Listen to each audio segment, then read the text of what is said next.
When Nintendo finally unveiled the Switch OLED model, impressions were mixed. It was not a more powerful system, but the screen, well, as an OLED enthusiast, I was certainly curious. Now, the Switch OLED model is finally here, bringing, as the name suggests, superior OLED technology back to the dedicated handheld market. It promises brighter colors, deeper black levels, and improved motion handling. But not all panels are created equally, of course. Does this new model live up to expectations on that front? And what about the other hardware changes? Not to mention comparisons with the PlayStation Vita, the last dedicated system to feature an OLED screen. That's exactly what we'll be discussing today, so without further ado, let's get into it.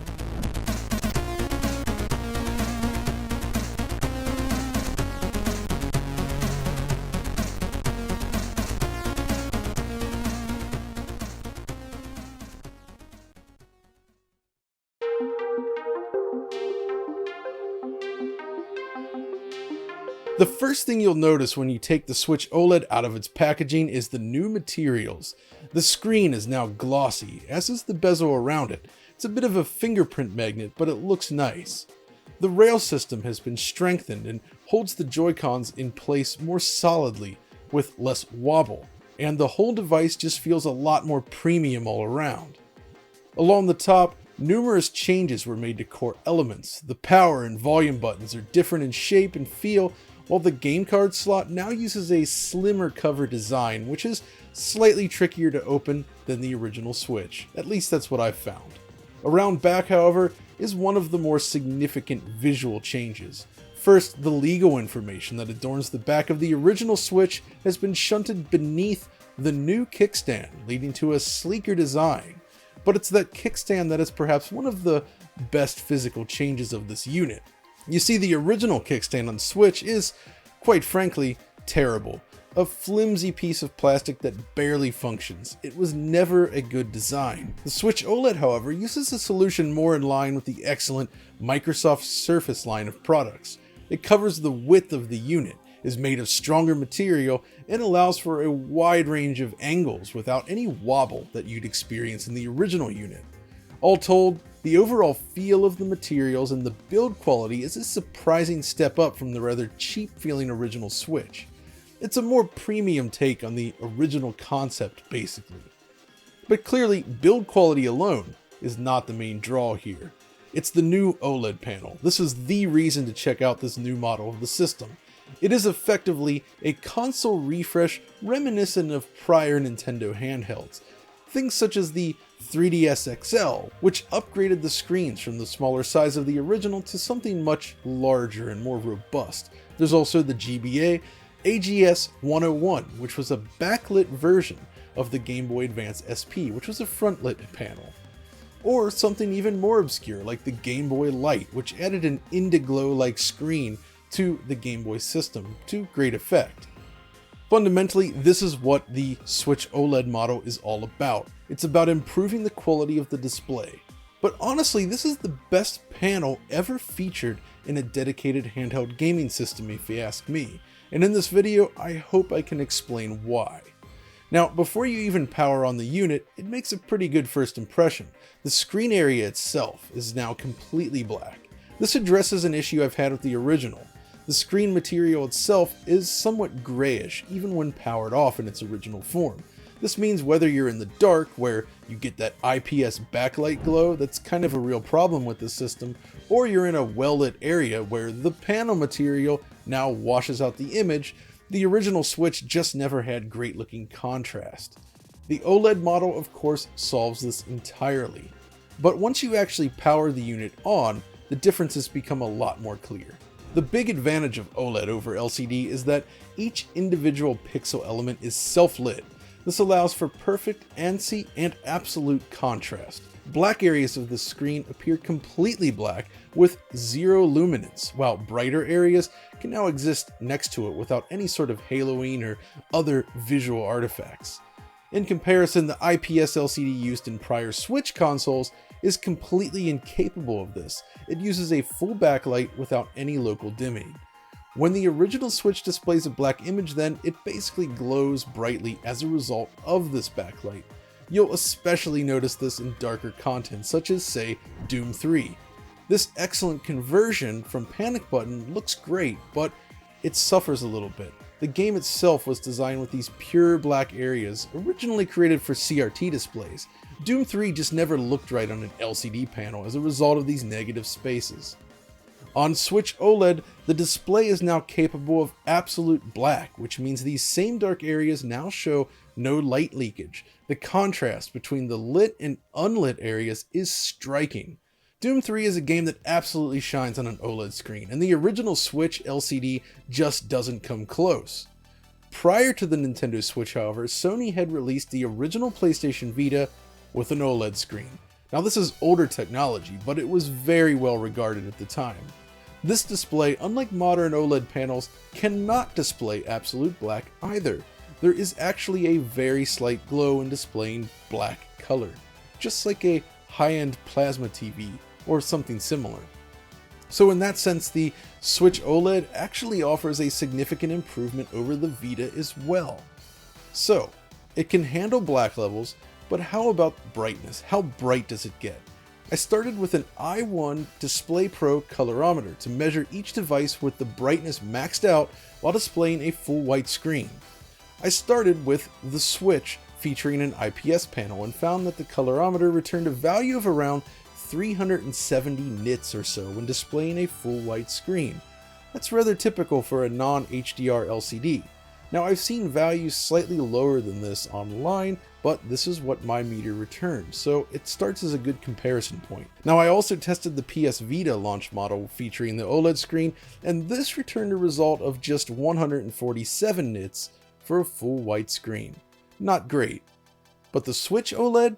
Well, at first glance it actually appears brighter to the eye, but when I measured it, it returned a value of 343 nits, so the actual peak brightness, at least as measured, seems slightly reduced. The thing is, the 2019 LCD used in the original Switch was slightly brighter than that of the launch units as well, so it kinda seems like the maximum brightness of the OLED unit is more comparable to the original Switches, only with superior contrast. Also, the 2019 LCD, at least the one I have here, has a stronger red tint to the image compared to the OLED model. So yeah, due to the much deeper contrast, the OLED model still winds up looking brighter and punchier to the eye. Now, unlike larger OLED TV panels, the Switch does not appear to use automatic brightness limiting, so the screen does not lose brightness when displaying full white, according to measurements. A small white square basically measures the same as a full white screen. This has a huge impact on games with darker colors. Metroid Dread turned out to be a perfect game to launch alongside the new machine, as its punchy contrast and deep blacks perfectly illustrate the advantages of OLED technology. But you also get the same benefit with games featuring strong colors, lots of contrast, or deep shadowed regions, or just simply something bright and colorful like this. The only minor caveat to mention is that when the brightness is lowered somewhat, you get a little bit of dithering around near black areas. The IPS could never really get this dark to begin with, it should be noted, but in games like Doom 64, you can notice it if you look closely. Still, when it comes to the overall image punch, the Switch OLED is leagues better than the original unit. The best comparison I might make is that the original Switch kind of feels like an outdated $99 Android tablet, while the Switch OLED screen feels suitably premium and more in line with mid to higher end smartphones. There is one curious new feature though I need to mention. Hidden in the system menu is the option to cycle between a more vibrant color mode and a standard mode. This is kinda similar to the PSP 3000 in that regard. It basically increases color saturation when enabled. It doesn't impact overall brightness or contrast, so it's more of a personal preference, but for me at least, while it's perhaps less accurate, I do think it looks pretty good in most games. Then of course there's the panel structure itself. The RGB subpixel arrangement used here produces clean edges. It does not seem to use any of the less pleasing pentile matrix arrangements we've seen in certain AMOLED screens in the past. It looks great despite the low resolution and size. Speaking of which, the screen is larger than the original Switch, coming in at a full 7 inches versus the 6.2 inches of the original unit. I was worried this would magnify some already low resolution games, but thankfully it holds up rather well. In fact, shrinking the bezels while increasing the screen size has a really nice impact on most games. It has more presence and feels more substantial without actually increasing the size of the unit. Now, even sub-native games such as Doom 2016 or Mortal Kombat 11 still manage to look great.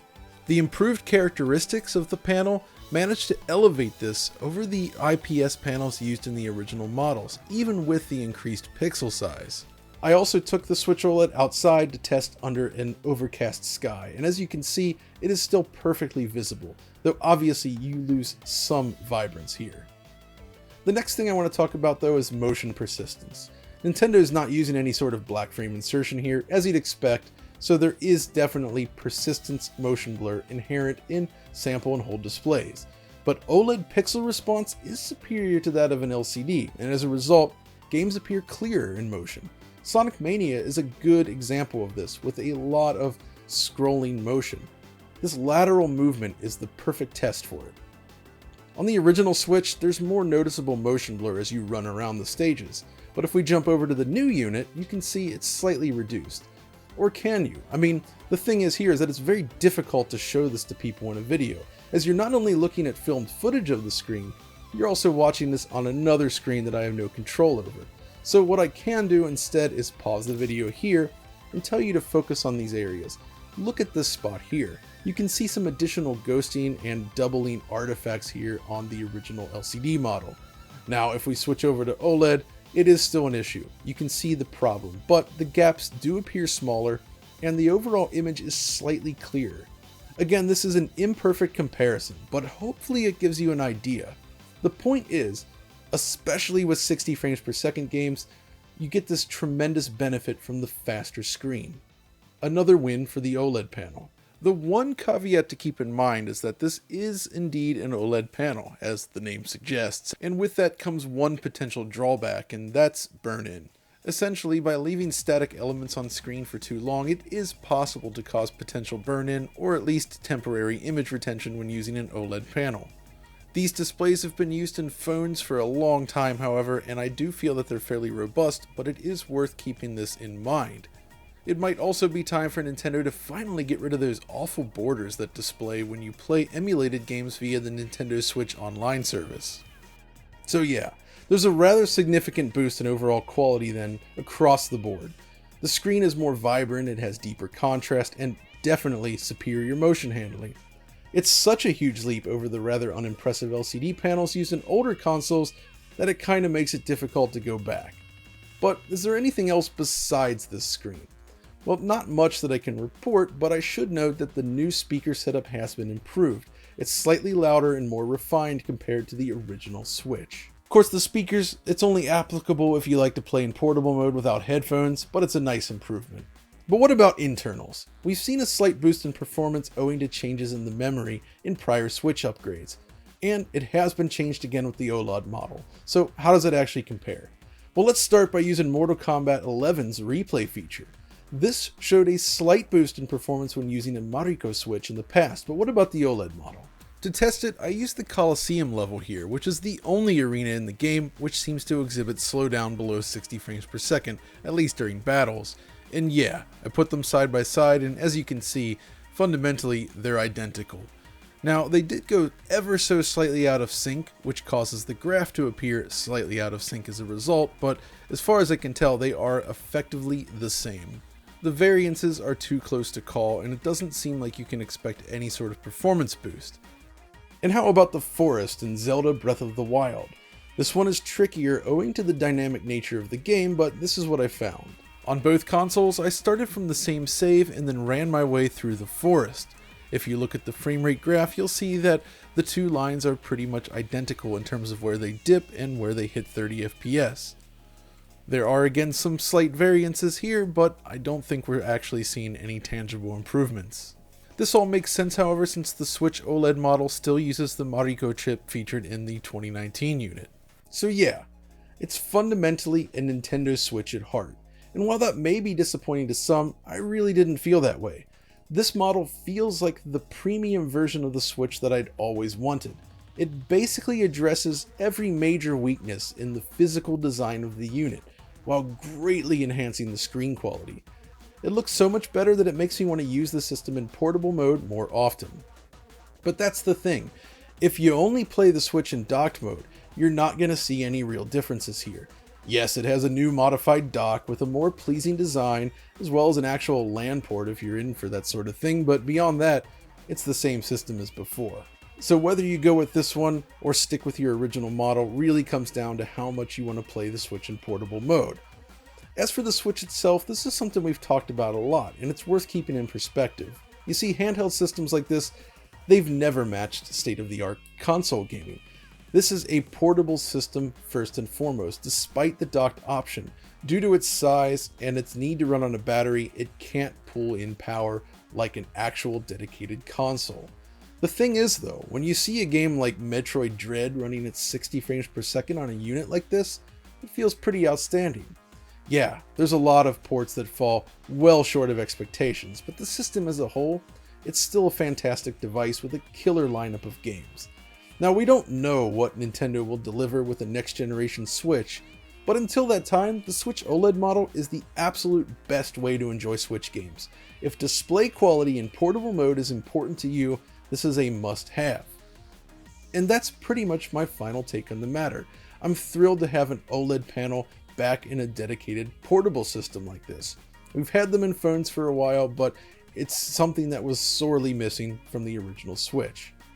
But that's going to do it for this video. If you enjoyed it, be sure to like, subscribe, ring the notification bell, and all that stuff, and also check us out over on Patreon if you want a direct feed, higher quality version of this video and many others. But until next time, this is John signing off.